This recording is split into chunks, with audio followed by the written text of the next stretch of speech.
Let's get some church chat theme going. Boom. Hope that works. Oh no. Dan and Dave, come hang out with us on our stream. It's Church Chat Wednesday. Hey, it's Church Chat Wednesday. I'm Pastor Dan. And I'm Pastor Dave. And we are so glad you are here with us as James Adkins is over there pushing all of the buttons and making the world go round as he does. I heard an oh no, so I was wondering if, like in the old days when we always had to start again. Yeah, he goes, we're live. Oh no. Like, okay, it's good. Yeah. Well, people heard most of the theme anyway. It's all good. All right. It's wonderful. It's wonderful. Stick around to the closing. You'll hear it again. There you go. Exactly. So here's something interesting. Here's a little teaser for everybody for this coming sermon this Sunday. I'm going to mention, one of the things I'm going to mention is that as of today, this right now is, since last March, our 170th video that we've produced in the last calendar year. I wish I had those poppers. Yes. Between us and Corinne doing hers, and then the worship services, we've done 170 videos. Wow. And 25,000 unique views. I don't know what that means, but it's cool. It means that people have watched like Once? 25,000 times somebody has watched a video. Oh, okay. And then 300,000 minutes watched of our videos, which means, here's what's interesting. That means on average, people watch a video for 12 minutes. So obviously our services are longer than 12 minutes. Church chat's longer than 12 minutes. Now Corinne's brings the average down. Her videos are usually about 5 minutes. Yeah. Thank you, nerd. But it makes me believe, shocked as I might be, that maybe people don't stick around the whole time. I doubt that. I highly doubt that. Too. I doubt it too. Probably what it is people going back and watching their favorite parts. Speaking of Corinne. You're so hopeful. Speaking of Corinne. Yes. Waiting for the call. I'm waiting for the call too. I wanted her to have that baby yesterday. It was Heidi's birthday yesterday. I was hopeful that it was going to happen on Sunday. While she was up there doing the children's message, just here we go, time for a baby. But instead, she just knocked the power out just went out in the middle of the service while she was up there doing the children's message. But everybody covered really well. James just like, hey, I'll just play some songs, and the whole band is like, okay, we'll play too. They didn't have music or practice or anything. They're just like, well, let's do stuff. Nice. Who does that? We know things. You're disgusting. I love it. So, Corinne, you got to get on a teeter-totter or something. Is it what do they say? Like any spicy chilies? Yeah, spicy chilies. Yeah. Come on. Beefaroni. Yep. Really cool show today. Excited. Stefan Adams, the new Findlay High School football coach, is going to be on with us here in just a little bit. So excited to talk with him and just hear a little bit about just his journey, and then also what he's looking forward to being a part of the Findlay High School team. And he's been at Glenwood as a counselor, right? Yep. For quite a while. So it'll be cool to talk with him. I know Emily, my wife, and they know each other pretty well. Gotcha. Good. Gotcha. I recognized his name when I saw it. I was like, I know this guy. Yeah, so that's it. That's how you know him. Couple pieces of breaking news that I want to let people know about. This morning, it was announced that we have a new district superintendent. Barry Burns, who's been our district superintendent, has been on the show, friend of the show, has been on before. He is going to be moving up to Maumee, pastoring up there at Maumee United Methodist Church. So excited for Barry. Sad to see him go. But it was announced this morning that the Reverend Amy Haynes will be coming in as our new district superintendent. She was here several years ago. She served out in Lipsick, and then she was the assistant to the district superintendent. Assistant district superintendent? Assistant to the district superintendent? District. I think to the. I think there's No, a 2 though. You're thinking Dwight Schrute from The Office. Well, yeah, but I don't remember what the title was. Anyway, it doesn't matter. Now she's the full-on district superintendent. So She had Linda Lockwood's job. So yeah, yes, the yes. assistant DS. yes. But is it assistant DS or is it assistant No, to the DS? Assistant to the would be It's like if you were. assistant An Well, I administrative know what assistant. it is, but I honestly was think on that her might be way the title. out, I think that might be the title. When I started my candidacy, Okay. she got moved. Okay. But Is that why she left? maybe Was it because of I'm you? doing a drum roll for your next news. Oh, my next news is that we now have a Chick-fil-A employee living at our house. Adeline, my oldest daughter, got a job at Chick-fil-A. She found out this morning. And I told her, well, it was said in a text to the rest of our family that, great, she has a job. Now she can start paying rent. And do you know what her response was? I'm moving out. It will be my pleasure. Nice. It's like, well done. You're already well on your way. You're already well on your way. You know what you're doing. That's awesome. So yeah. You can start the clock on having her move to her own place too. Oh, exactly. It's. I've got her stuff packed already. her wit is very funny. Oh yeah. Quick. Yeah. Well, she's been trained well. Yeah. She's been trained well in sassiness. There's a lot of that. Yeah. But- So that's really cool. When your kids start driving and getting jobs and stuff, man, life just starts getting good. Well, here's the thing. She can't drive yet. I'm soon. So I will be the one who is her reliable transportation as of right now. But eventually, she'll be able to do that. It'll be here before you know it. I know. It's crazy. It's crazy. Speaking of Chick-fil-A, I think that leads us into another conversation of our future lineup of who all is going to be on. And you put this out, and I want to say there's a buzz around Findlay now after you've put that out there. There's a palpable hue of anticipation. Especially Chris Vickers. So let's go through the lineup. Who's going to be coming on? Well, today we have Stefan Adams, who is the new high school football coach. Right. Next week, Be Reverend Adam Hamilton from Church of the Resurrection, author of the book Simon Peter, which we're studying right now at St. Mark's, and so really, really excited to have him. That's gonna be great. After him, your daughter's new boss. Paul Haid, the operations manager of Findlay Chick-fil-A, will be Awesome. on. Very Then cool. the following week, It would have been very awkward if she didn't get the job, I know, but she I got was the thinking of job. that. So it'll be great. thinking It'll that. be a good conversation. Then the next week, this one's pretty awesome.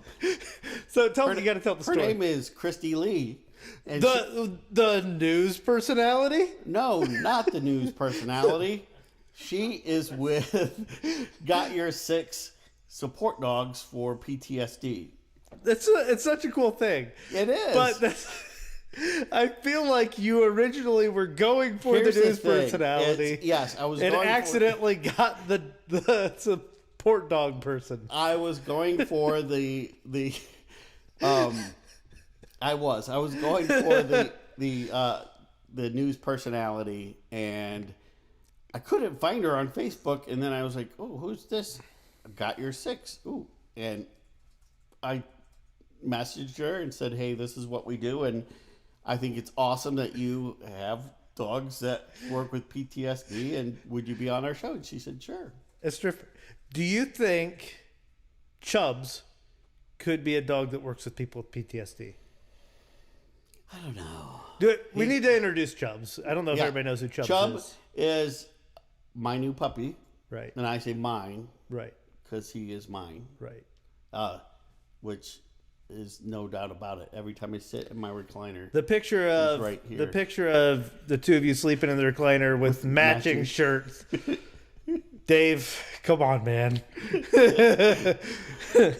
well, it's there's something going on if it prompted Heidi to take a picture because she just would never do something like that. But she was like, and then our last visitor will be of the month will be Chris Vickers, the meteorologist Chris Vickers, WTOL. the news personality, not another person named Chris Yes. Vickers. Not somebody who works with support cats. So you know what? After that, I think we should see if Reverend Amy Haynes might want to come on. That would be a great way to introduce her to the Northwest Plains District. For those who might not know her yet. Well, I'll put the ball in your court. I'll shoot her a message. So, yeah, so we've got some kind of fun stuff coming up. Yeah, I'm excited. I also want to mention, I think we have a little bit of time before he comes on. Just feel free to interrupt me. But I put something out on Facebook. So we had a leadership meeting last night, and I was letting people know that we have some things coming up, some new sermon series coming up after the Simon Peter one. We're going to be doing one called Taming the Tongue, where we're talking about just watching our mouths and what we say, the things we say, how our words impact other people. We'll spend some time on that.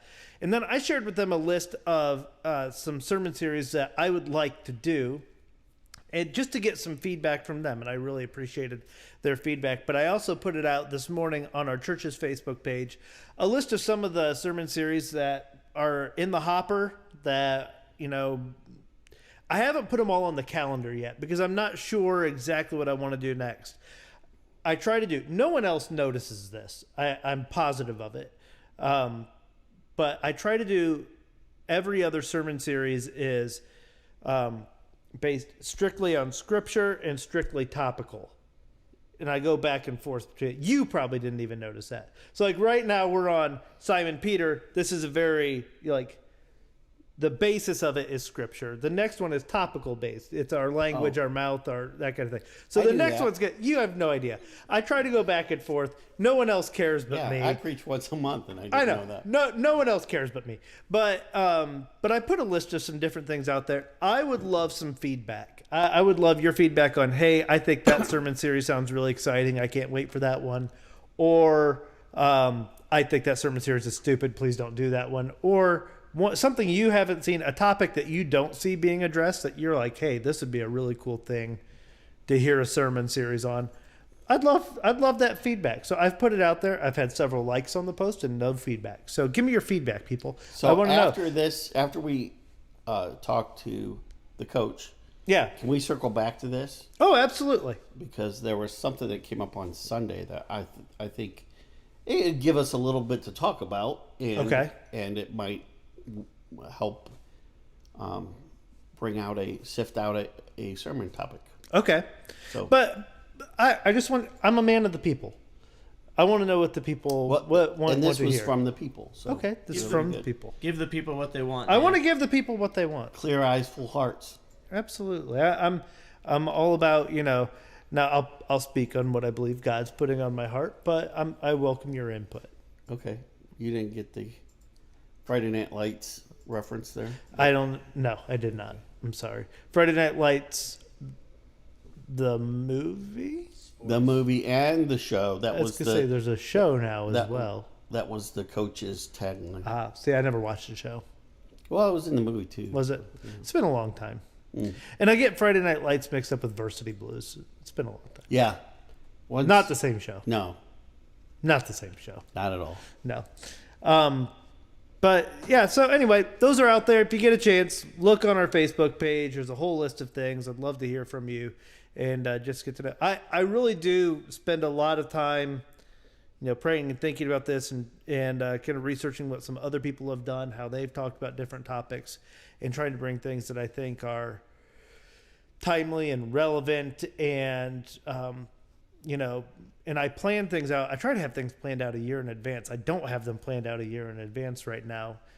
2020 taught us anything. It's that sometimes your plans all just go poof. Yeah. And you don't get to do any of them. But you do a good job. I try. And I just do what I'm told. You do. Sometimes. Sometimes you do what you're told. Let's be honest. So sometimes you're like, I hear you. I didn't do this anyway. Your mouth. Your mouth is moving, but I can't hear you talk.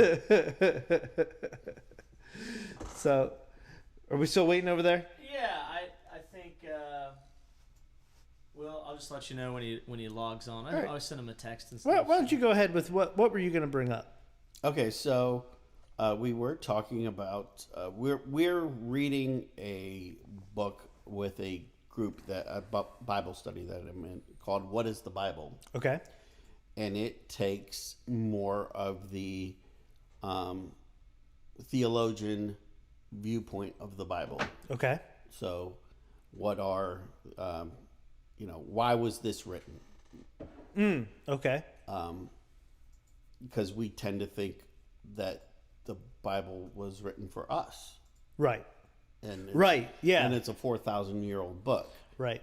So it was written for certain people in a certain time in a certain place. right. Yeah. Which we're not even going to go down the whole spiraling road of, so is it true? Blah, blah, blah, blah. Yes. Yeah. But so we were just talking and it brought out some of the complexities of the Bible. And I said, well, in seminary, one of the questions that they always ask you is the Bible appropriate for children? And you and I both know it's absolutely not. And there's some places that's just... And there's some people who I think are well read in the Bible around the room who are just like, well, because we brought up there's murder and there's genocide and all these things that are in the Bible, and somebody made the comment, well, those are all things you learn in seminary. And I said, no, it's in the same Bible you're reading. It's just we happen to gloss over all those things. So I think it would be neat to spend a little bit of time of disturbing divine behaviors. That's one of the ones that I mentioned in there. Oh, cool. Mm-hmm. Yeah, and disturbing divine behavior. Why does God do some of the things God does? And I did take a class on it. Yeah. But it really, I think it's in there. The stories around, that sounds an awful lot like genocide. Yeah. That sounds pretty terrible. How do we reconcile some of those things? Yeah, there's some brutal stuff in there. Well, I remember one person who I talked to said, and this was a while ago, one of the stories in Scripture that really turned them off to Christianity. They didn't make it very far into the Bible. They got to the part where Abraham was sacrificing, was told by God to sacrifice his son Isaac on Mount Moriah, and then at the last minute, God said, "Just kidding. Here's a ram. Sacrifice a ram instead." But in our own reading, our own context, our own understanding of that would be pretty traumatic, maybe as a kid, to have your dad tie you up and be holding a knife over your head, saying, "Sorry, God told me to do this." Like, we would not. That's not something we look at and saying, "Oh, that's redeemable." You're like, that's just terrible. That puts you in therapy, right? Yeah. So how is it that that's a part of the story? And there's so much more to the cultural context. There's so much more to that story in and of itself than just that. And so, but it's not something I can in 5 minutes just say, here it is. It takes a little bit of kind of deeper dive and research and understanding. Right. And I remember when I started on the path of ministry, took Disciple 1 Bible that one almost shut the book on me. I mean, it was tough. Mm-hmm. We did digest it though, together as a group, which was pretty cool, and I got some new prerogatives and stuff. So that's a tough one. I mean, what people don't realize is every book of the Bible is a tough one. I mean, it's all, and we only bring up the parts about but Noah, he put them all in the ark, and then came out, and there was a rainbow, and it was awesome, and we gloss over all the other cruddy stuff that happened. Well, even with that story, we definitely whitewashed that one. Right. That's what I mean. So it's like, so you do understand that according to that story, like, most of humanity was killed. Most of it. Yeah. Like, it was bad. It was not a pretty situation. And then it restarted from one family too. Yeah, that gets a little bit weird, doesn't it? Mm-hmm. Yeah. there's so much, especially when you go back in that stuff. But I mean, one of the things that I'm going to talk about on Sunday a little bit that I also find interesting is that there's so much of this that mirrors what the culture was doing at the time and the places around them, that it's just so important in your understanding of what it is that was happening, what it is that people are doing, and how God is so often, it seems like, answering to what the norms and the culture are at that point in time, and trying to say, hey, we're going to be a different kind of people in this way. So for instance, like with the Abraham and Isaac story, child sacrifice to a Canaanite god was normal in that day and age. So all Abraham, maybe it was all Abraham heard was, hey, go make a sacrifice. And he assumes, okay, probably my kid. Yeah. Right. That seems to be what the Canaanite gods want. And it's then God, Yahweh, saying, no. Use a sheep, for crying out loud. What are you doing? It could be, it could be something like that. And then also, there are pieces of what it is God's about to do later, and not just about to do, but much later. Mount Moriah, where all this happens, ends up being the Temple Mount, where sacrifices happen to God. Right next to a hill called Golgotha, where sacrifice is made by God's Son in Jesus, that ends up being the redeeming moment for all of humanity. So there are larger things at play in all of this, but that would be, to me, a very interesting topic for a certain. It would be really hard to preach on. Oh yeah. But I like those kind of challenges also. That could be kind of fun. And the other thing that we try to take into mind as we're coming up these sermon series and the different things we're going to preach about is that I know for a fact that there are going to be people that I am preaching to who have been going to church for 90 years. And I've heard all of this stuff before and have been faithful and need something a little bit deeper. And there's also people there. This is brand new information. Like, who's Jesus again? What's this all about? And how does any of this stuff fit in? And so trying to remember that and be able to tie all of that in together is sometimes a really difficult exercise. But if we can come out with a couple of truths and things that speak to everybody, that's a great thing. Absolutely. So we have our guest. All right. Let me go ahead and pull him onto the screen here. All right. Say hello. All right. Hey, Coach, how you doing? How you doing, Coach? How we doing? Doing good? All right. Hey, this is Pastor Dan here. I'm with Pastor Dave. So thanks for joining us today. Hey, thank you guys for having me. I greatly appreciate it. Yeah, absolutely. Well, hey, congratulations on being named the new head coach at Findlay High School.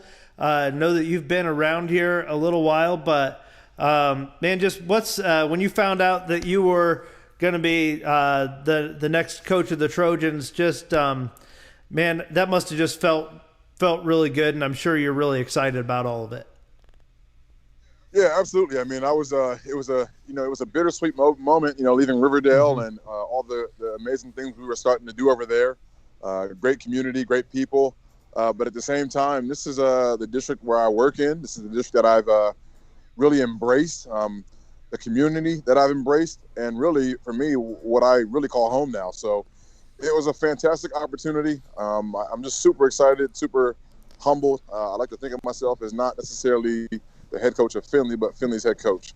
I want to be exactly that person for the community. And it might sound crazy, but I had the opportunity 2 years ago to go back to my hometown in Pennsylvania and be the head coach at my high school, only to really find out emotionally and in my heart that my home was back here in Findlay. So this really is all my dreams coming true. Awesome. We're really happy for you. Speaking of Findlay being your home, I read a little bit of your bio on Humans of Findlay, and you kind of stumbled on Findlay, didn't you? You want to tell us how that came about? Yeah, kind of funny you asked. I'm, University of Findlay. I had the opportunity to come out here and just check it out. I was really hard pressed to find a college coaching job after my graduate school experience, and nothing was really working out. And I had some friends and some buddies, and I ended up coming out here. A friend that worked at Tiffin, and somebody suggested, the idea of Findlay being a great place to live. And I was driving around. I called Rob Keys, who actually coached at Slippery Rock, which is in the PSAC, and I went to Bloomsburg University. So he coached there during the time that I played and the year that I was an assistant coach there.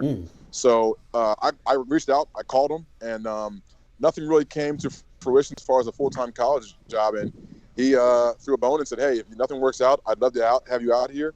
And I took that leap of faith. So definitely an interesting story, but it's almost like a meant to be, running into guys who coached and played in the same conference that you were involved in as well. So I love you are currently at Glenwood, correct, and a counselor there. I love the fact that you are as a guidance counselor and now as a coach. You're a kind of person that's going to be pouring into the lives of our young people, and I would imagine that there's a little bit of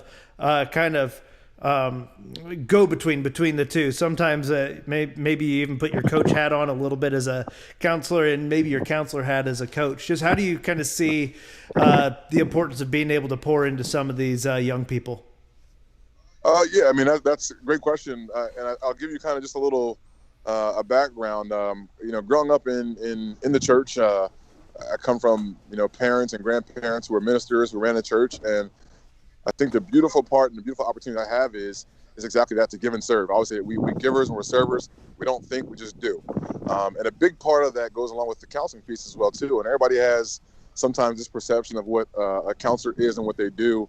We're simply just people who just jump into people's hearts and try to figure out how to remove barriers to make them the best human beings that they can possibly be. I see coaching kind of on the same lines as that. When I'm coaching or when I'm counseling, all I'm trying to do is get to know, build relationships, and how do I help to remove barriers to make the most out of a situation or get the most out of a student athlete. So it's a grand opportunity. I love what I do. I'm very passionate about what I do. And I really think a lot of times, whether you go from counseling to be a principal or, high forms of leadership, I think the counseling job really lends well to a nice balance of helping and really moving people forward. I love that. Removing barriers so that people can be the best they can be. Absolutely. James, you've been in touch with our tech guy, the guru Yes. behind the keyboard. His wife is Emily Adkins. Yes. Yeah, that's how Yep. I knew your name going in. I was like, I know this name anyway. But yeah, so Well, and I saw your name. I did the same thing, and I was like, I know this guy. she's That guy he's got the guitar. she said that Jacobs is your old stomping ground, huh? It is. This is my old stomping ground. It's I was at Jefferson and Chamberlain Hill for the first 2 years of my career out here, and I got an opportunity to go out. And I love, the at-risk population. I love. I feel like I'm always in a job or want to be in a job where I truly feel needed. And I had an opportunity to go over with Kristen Miller, who's our assistant superintendent now. At the time, she was a principal, and I just love that place. And I fell in love with the kids, the families, and just the wonderful things that go on there. So what's job number one coming in this fall? Yeah, take fall. Let's take off season right now. I think was, in my plan of action, we kind of break our year up in what I call quarters, like a business year. And, not that we're behind, because a lot of the kids are lifting, they've been working out, but really trying to get in and really implement my program and what I want. The very first thing was for me to connect with all the people, the parents, the kids, just to let them know why and how I'm excited to come back and give and really be a part of what they've already really started, and take that seat of leadership. It's really just building, connecting, reaching out, and just enforcing our core beliefs, our core values, and our expectations, and making sure kids are meeting that. There's a lot of stuff behind for me to find out, the best coaches that I can bring to the table. not just best people, I should say, the best human beings to bring around these kids, because we want to create what I call an elite experience for everybody involved, whether it's the community, whether it's the family, the parents, whether it's kids, whether it's student athletes in the school that aren't playing football. My job is to create a great experience for everybody. So getting the best people around, and then start getting into the schematics of things and really building a program. Well, we can't wait to see you this fall. And Dan's daughter, his oldest daughter, is actually a cheerleader. So, well, So and I'll be my there. boy's in the band. Yeah. So we'll actually get a chance to see you this fall. Really, what we care about is, are you going to help us beat our arch rival Fremont? Oh, I'll tell this to anybody who knows it. I respect competition, but there is one team that really gets in under my skin and gets me going, and that's Fremont. So that's what rivalries are all about. It's a respectful rivalry. It should be. It's healthy. It's good. But absolutely looking forward to that game when that time comes. They have a really good team coming back as well too, and we look forward to really competing with them. My oldest two were football players and wrestlers, and for them, beating Fremont was always their Super Bowl. So yeah. Absolutely. Hey, that's the icing on the cake, we'll call it. yeah, there you go. Hey, what we appreciate is that I know that our student athletes, our coaches have helped us to really represent the city well and the community well, and so appreciate you being the next part of that legacy and that lineage. And what are just kind of your you talked a little bit about what you're prepared for, but what is it that you would count as just success in this next coming season and in the seasons to come? Yeah, I think really, we have a very, I'll talk athletics and I'll talk kind of overall. I think athletically, I think for sure being able to go out there and know from a player perspective, from a human perspective, from a competing aspect, that we're able to be a team that has given our all, that leaves everything out there, that really puts a product on the field that I think most people will be proud of, and they can actually see that, right? The kids go hard, they never quit, they don't give up, they play the right way, they're classy in win or defeat. And just like I said, just doing it the right way. I think obviously getting into the playoffs and making some serious noise, I think we have the athletes to be able to do that. But I think our first priority is just taking care of business right now in the off season. I think from an overall standpoint, you look at kind of this past year, and reason why I kind of tell the story of why I get into coaching and just this past year in general. We had quite the year as far as our world, the pandemic, the fight for racial equality and the social injustices that were happening. I really just want to be a beacon of light as a human being. I really want to see us come together. And when that opportunity sparks and presents itself to be able to get together again and come together and enjoy a football game, I want to see everybody in the stands well represented. I want to see us enjoying ourselves together as human beings, as friends, as brothers and sisters, and really just coming together as a community with a lot of blue and gold just being flooded out there. I think that's just, we need that. I want that. That's what I want to create. And I want to be able to use the game of football and this opportunity and position that I'm in to really facilitate that brother and sisterhood that I think we're all craving for, that we all need to get back to. Yeah, I think you are right on. I think that the start of this football season, we can kind of see the way things are trending. And my hope is first home game, we're able to all be there together, cheering you all Absolutely. on and having just having each other's backs and just being able to celebrate that together. That'll be a beautiful thing. So absolutely, Coach, we appreciate that's you. Appreciate you coming on and being a part of this and being a part of our community, and wish you nothing but the best in this coming season. Absolutely. I appreciate the opportunity to talk about our program and what we're doing. And also on the same lines, if we can ever be a service or do anything for you guys, please feel free to reach out. And if anybody else hears this, same thing, reach out and we'll do whatever. We want to be as active in our community as we possibly can. Right on. Awesome. Good stuff. Thanks, Coach. Have a good day. Thanks, guys. You do the same. Take care now. Bye. I really like that he ended on that because that's one thing that I felt Coach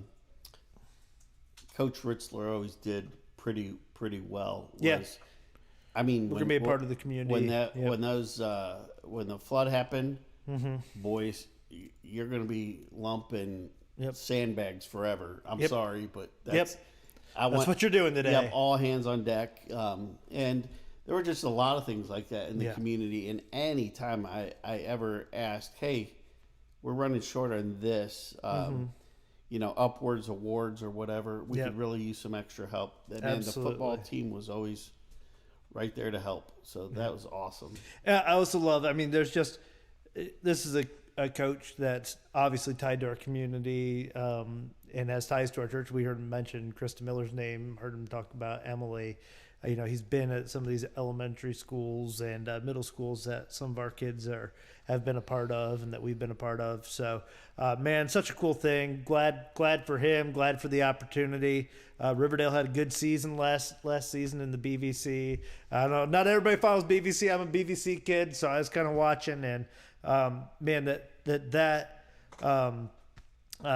with what they were able to do and now him coming here, I think it's going to be a great thing. So good for you, Coach, and good for our community. And I'm looking forward to, I'm going to have a kid in high school getting to come out, be at Donnell Stadium on a Friday night.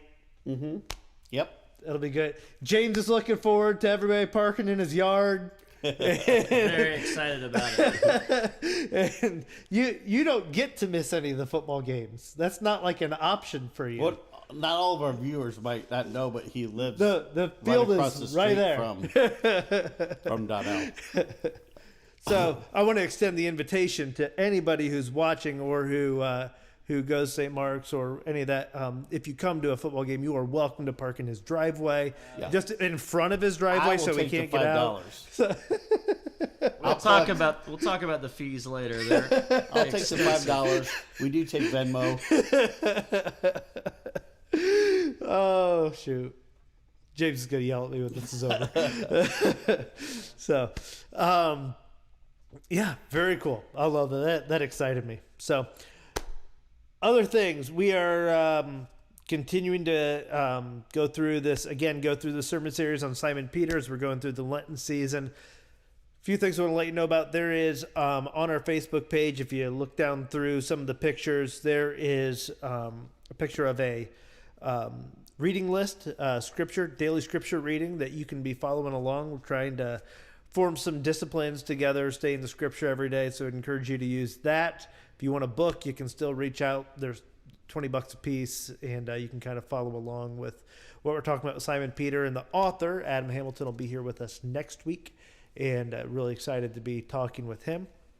I know it's not part of our sermon series, but I ordered What is the Bible by Rob Bell, and there are extra Get copies, some extra copies if of that. Somebody wants those. Those are only $13.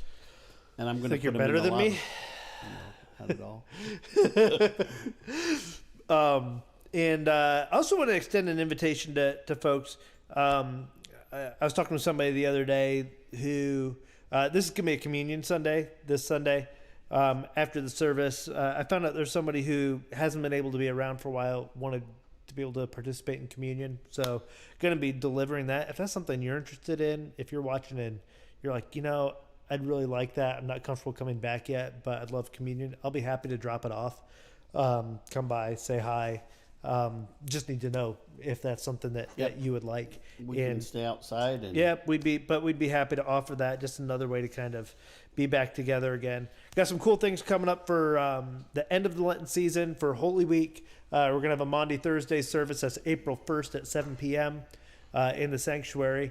After that, and on Friday and everything, do you want to explain what it is? The youth are putting together Journey to the Cross. And it's kind of going to be in place of a Good Friday service. This is more of an interactive come and go. There will be a sign up for it. They'll be kind of like stations, kind of. Yeah. And you'll be able to follow along on your cell phone, which you'll probably want earbuds for that, but you'll be able to follow along, and it's more of an experiential thing. Yeah.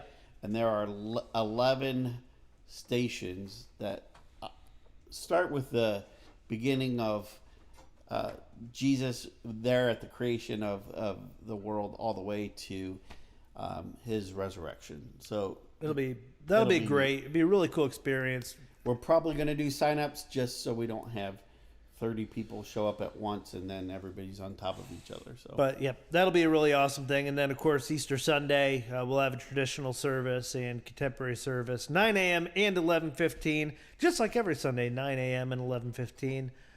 We'll probably try to live stream both those. James, I don't know if I told you that yet. We're gonna try to live stream both those, and you can do it. You're fine. Bruce has got it. Bruce has got it. Bruce is all over this stuff. but I see James with a funky guitar. I'm so excited to hear this thing.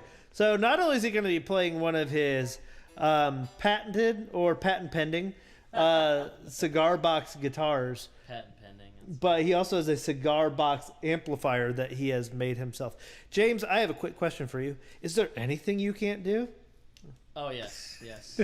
Just ask my wife. There's lots of stuff that I can't do. So anything else that I'm missing? No, I think I liked today's show. I'm glad you liked it. Yeah, I really liked our guest. I also liked our guest. Next week, really kind of... So our very first church chat was on March 15th last year. So... Or no, that's not true. That was our very... Stream service. That was our very first stream service, was March 15th last year. So we're getting... What I'm saying is, we're getting close to the 1-year anniversary. Paul Haid will be here around that 1 year. Okay. And Maybe so we'll he have... should Can cater we us. wear hats? Do we Yes. have a parade scheduled? I was kind of hoping the city Party might. hats? I will perhaps? say this. This banter right here is why people only watch for 12 minutes. Yeah. Continue. Adam Hamilton, I'm afraid we're going to kind of geek out. Have you ever seen on Saturday Night Live where Chris Farley says, like, remember that one time you wrote in your book, You Peter remember? Simon? Remember that? Yeah. That was awesome. Yeah. Or what were the ones that were where they always talked about liking Barbara Streisand? Oh, coffee talk. Coffee talk. Yeah. And then she showed up. Yeah. And they freaked out. Like Yeah. butter. Like butter. And then we call this show Church Chat, like based off the church lady. We're basically B-level Saturday Night Live Yeah, show. we are basically plagiarists. Yes. Not basically, just we are. Yes. So, sorry. All right. I think we're done for the day. Yep. Hope to see you guys on Sunday. Again, let us know if you'd like us to bring communion over. Be happy to do that. Just give us a shout. And I think it's it. James. You don't have any more clever banter? I don't know that I ever had any clever Yeah, that's banter. what I was We had thinking. banter. We amuse But no, we're ourselves. done. Let's see if this thing works. Ah. Wait. Am I allowed to say that I don't take requests on the cigar box guitars, though. Am I allowed to say that? So when I came in today, James is putting together something pretty sweet that I got to see a sneak peek of this video.